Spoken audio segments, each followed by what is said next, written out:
Hi there. Today I want to talk to you about what I call the one-page profitability report. I'm a great believer that an expert in whichever field should be capable of taking complicated concepts and ideas and making them simple for his or her audience. And I think the accountancy profession needs to think pretty hard about what they actually produce for small business owners. I've seen reports produced for small business owners by traditional accountants that run to pages and pages. It's effectively information overwhelm.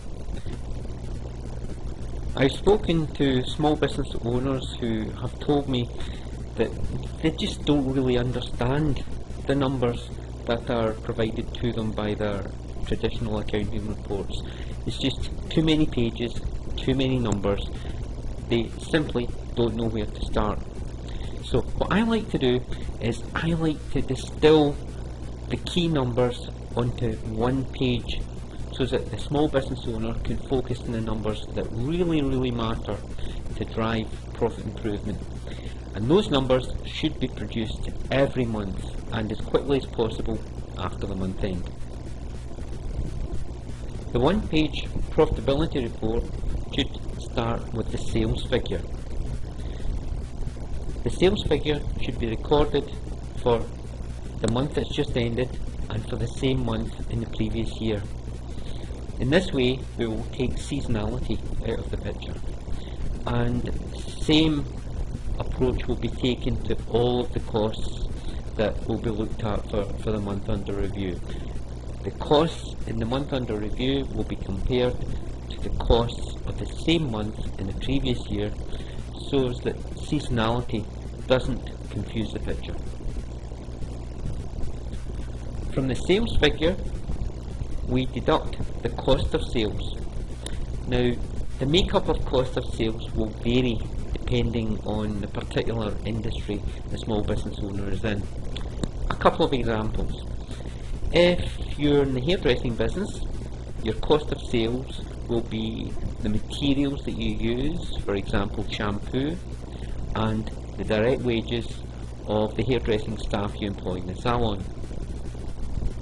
On the other hand, if you're a furniture retailer, your cost of sales will be simply the cost of the goods that you purchased for resale, i.e. the cost of the furniture that you are now selling.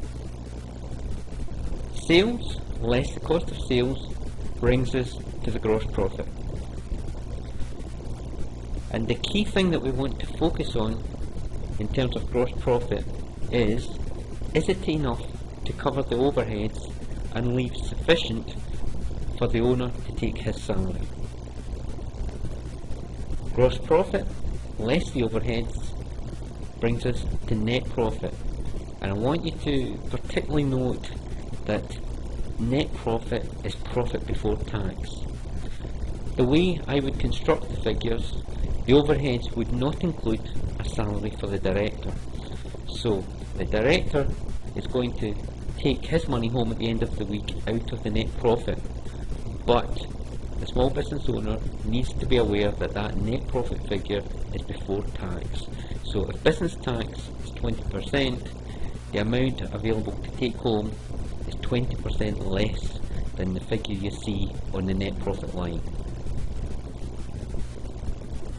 I like to list the big overheads individually on the one-page profitability report.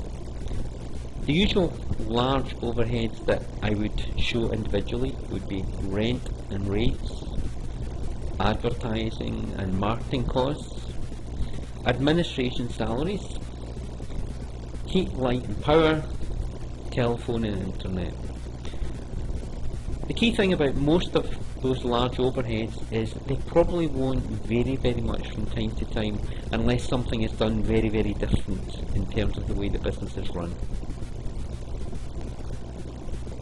I think it is sufficient to then group the remaining overheads in one line called other overheads.